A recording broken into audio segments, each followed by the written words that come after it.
everybody, it's Luna Bell. Let's go ahead and get us a reading. I haven't done one in a while. Uh, my own personal reasons, and well, had issues with a copycat, and I'm still having that settled. Y'all, please be aware I do have a copycat, someone trying to claim my identity. I'm a victim and survivor of a huge RICO crime, but much more than that. But that's just part of my story. I'm being reminded of something I saw yesterday on my walk yesterday morning. I had saw another reader that I used to follow on TikTok before my copycat and all them involved with the RICO crime had my second TikTok account banned. She was speaking about the cicadas. Hopefully I'm pronouncing that right, and how a lot of times that she collects them, and I watch her here on YouTube as well. But she was speaking about rebirth, and I was thinking, what I saw yesterday on my walk, I was like, is that a cicada? And it looked like a huge bumblebee, about the half the size of the cicada, on top of the back of the cicada. And I was like, and y'all, I have bad cataracts and I didn't have on my glasses, so I had to pull out my glasses and get out my phone and go, what is that? And sure enough, it was a cicada, but it looked like it had a big bumblebee about half its size on its back.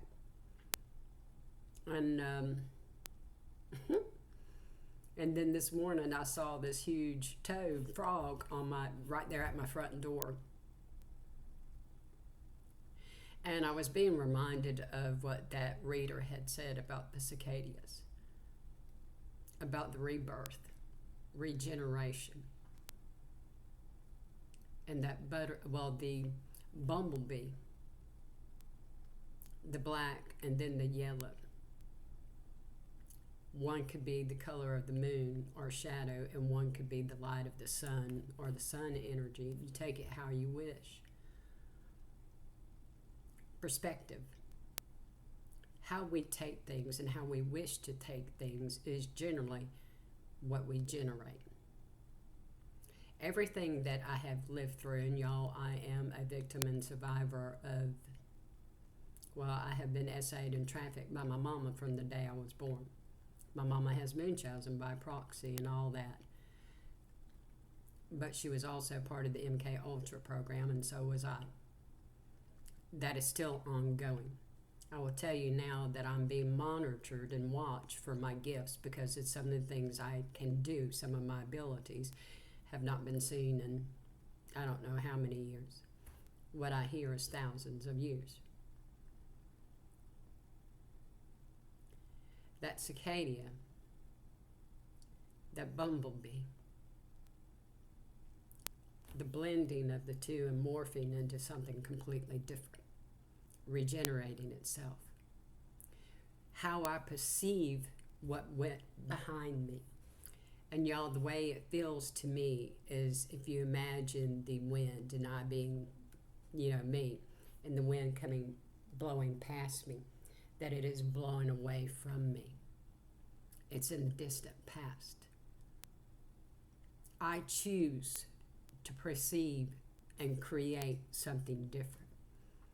Everything is very much a matter of perception and how we see it and how we think it, how we create it. The power of our mind. When you release the chains that bind it by preconceived notions or education or religious thought systems, whatever they may be, your upbringing, however that may be. And mine was pretty much, Christian, Baptist Christian. But what I was taught growing up was that the God was a God of vengeance and anger and hate, especially toward women.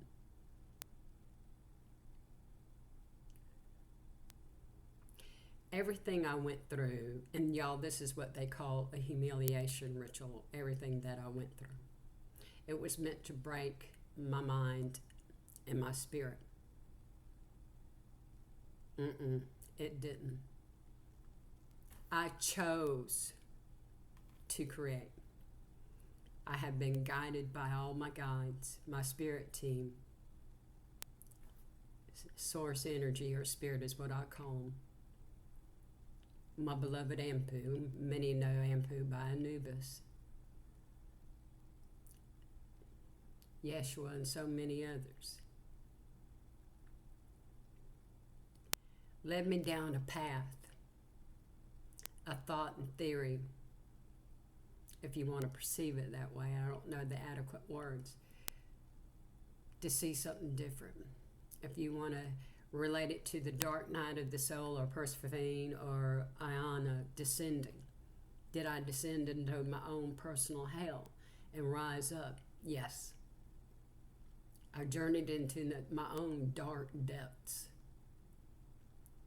and stripped away all the illusion and mask and preconceived notions and the idea of money or trappings, everything, to the bare bones of my own truth.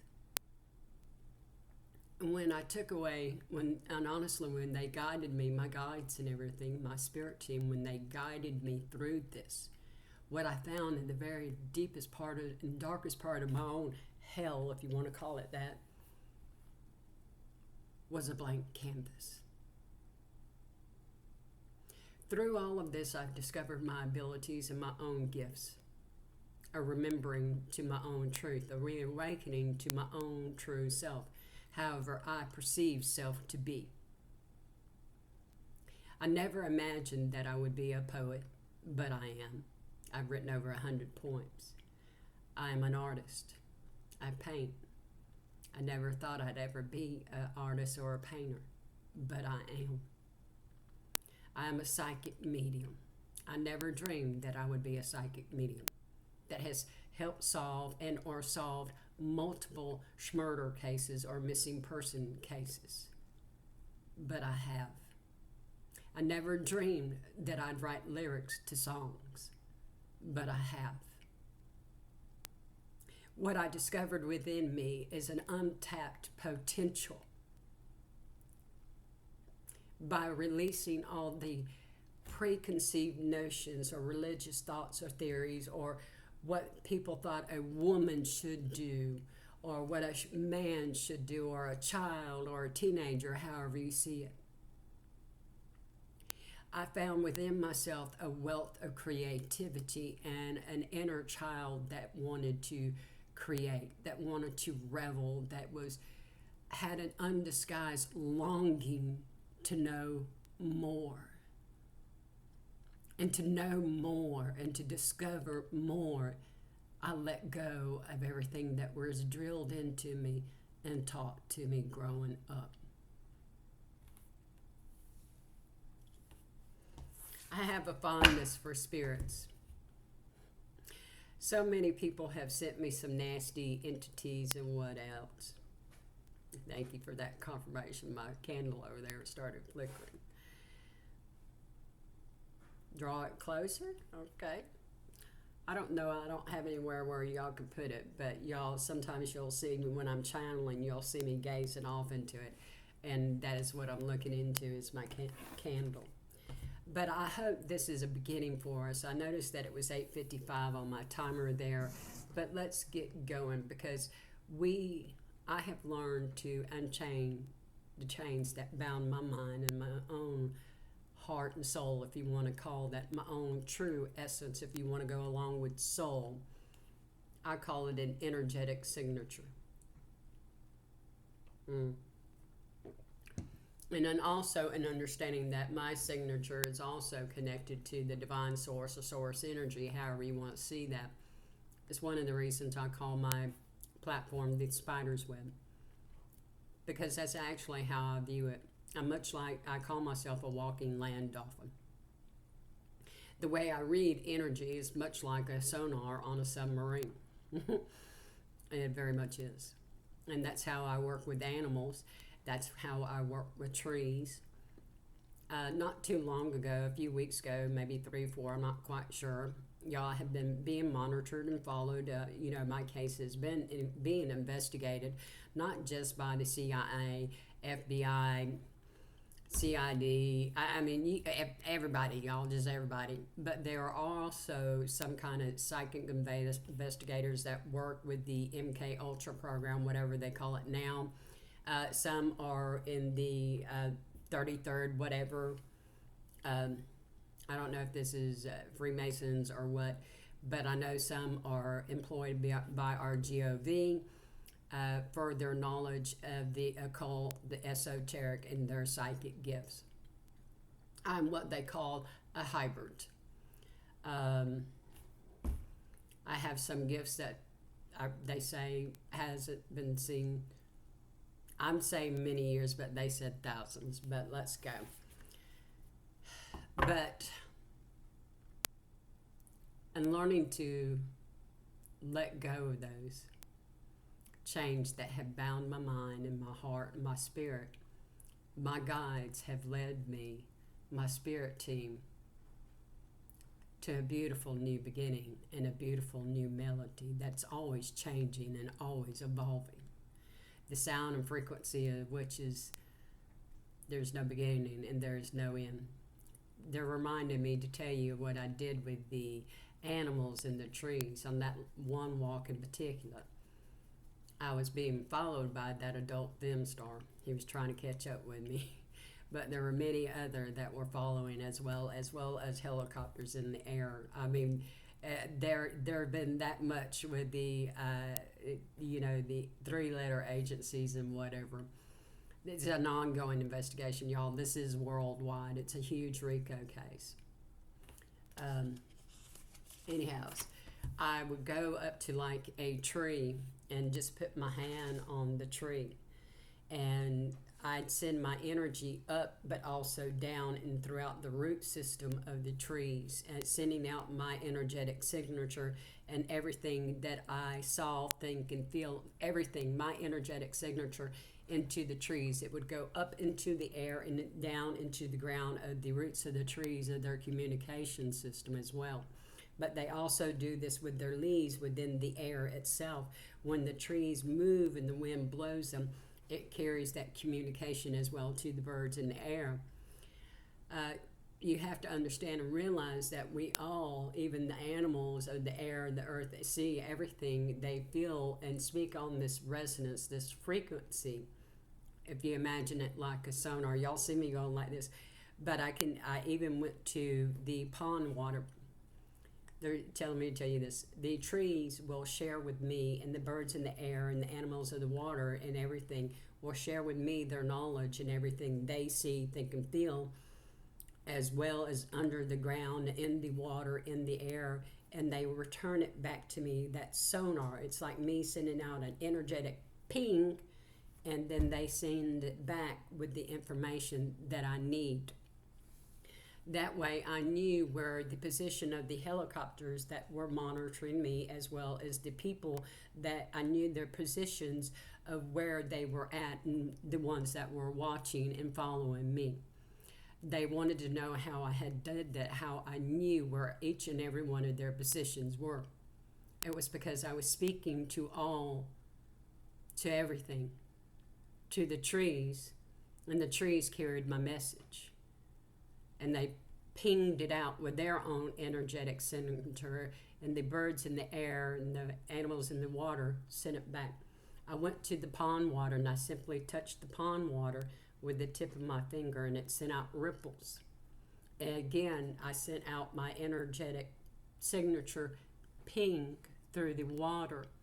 So all the animals in the water, the fish, the duck, the geese, and everything, they read my message. They read and felt and heard the energetic signature, my energetic ping, and it sent my information out and what I was wanting to know, and they pinged it back to me. There were people that day that saw the ducks and the geese and the birds in the air follow me as I walked around the pond that day. Especially, it was very visible with the duck and the geese in the water, because every time, the way I walked around that circular pond, that walk, they followed. And I could call to the birds in the air, and the duck and the geese in the water would respond and start coming toward me.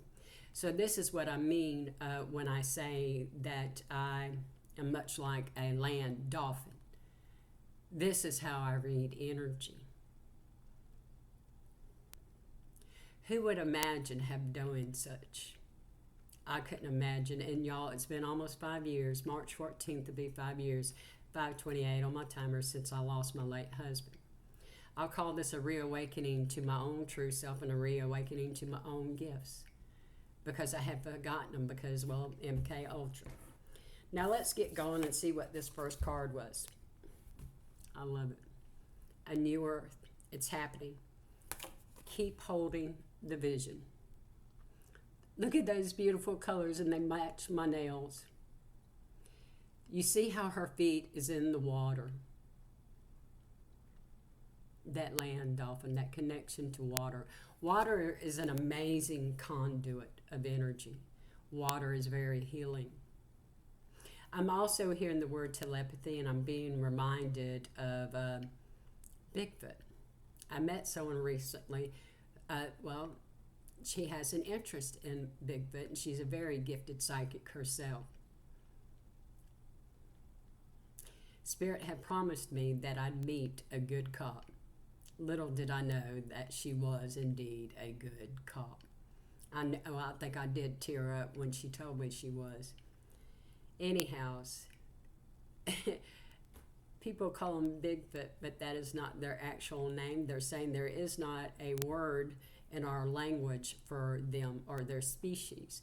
They are an interstellar species. They don't like ET. I'm just going to tell you right that now. They don't like ET. They prefer interstellar species. They speak by telecommunication. And they very much read energy like I, but they are saying the hearth fire keepers of Mother Earth. They are also grid workers. All right, I'm going to leave that there. They sometimes less said better. So let's go. Let's see what cards we get.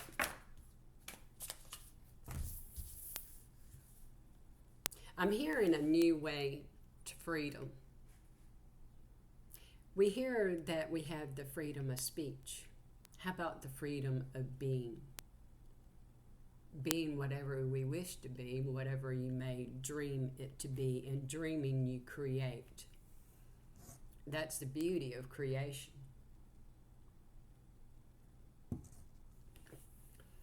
I'm reminded of Shakespeare, to be or not to be.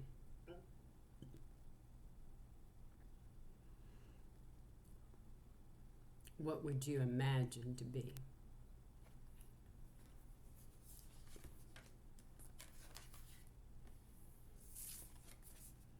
Move your body to move your emotion. 19. Move your body to move your emotion. Look at the dance. And I mentioned the hearth fire. And I mentioned also the power of creation, to be or not to be. If you dreamed of dancing, well, to be or not to be. Dance to your own beat. Be your own drummer. Whatever it may be. It's hard to let go of worry and concerns and what others thinking of you and feeling like you may be shamed. Don't think about it. What would you do if you let it all hang out, as they say? How would you dance? Would you dance with joy and abandon? Would you dance with sadness and grief? Would you dance with laughter? Would you dance at all? Would you choose to dance? Notice as well, it has the arrow down, and of course I'm thinking of the earth energy and the darker colors of the lower chakras, and y'all, that creative potential of those, taking those lower chakras, that energy, even your sexual energy, your sacred sexual energy to create with. Use that fire within you and dare to be whatever you wish to create and dance whatever dance you want to dance. 34, the magic of nothingness. Again, look at the color of my nails and the cards. I love it, y'all. But look, it's almost like an explosion, but look at it. Magic of nothingness. If you imagine yourself as that blank slate or the only one on the dance floor, how would you dance your dance? With wild abandon? It changes from one moment to the next. What is the power that motivates you? See, y'all, when I got to the bare bones of nothing and everything was stripped away from me, I was like, well, what am I? I'm not the mother. I'm not married. I'm not a wife. I'm not really a widow. If I take away, I'm not the nurse anymore. I'm not this. I'm not that. I'm not broken. I'm not whole. I'm not old. I'm not young. If you take all these words away, if you think about all these words as a word problem in math, I was once told by my brother that you have to take the trash out of the word problem. You have to get rid of the distractions, the trash of the word problem. Get rid of the word problems and the trash in your own self-image, and I put that in quotations. What do you have left? What I found, I was like, holy shit, what am I? These are just words, and y'all, for me, words are just like the rung of a ladder. They give us something to hold on to the basic idea or a basic concept that we give a word meaning for. Like the word love. It is just a word that has the concept or the idea of an emotion, like anger. You understand?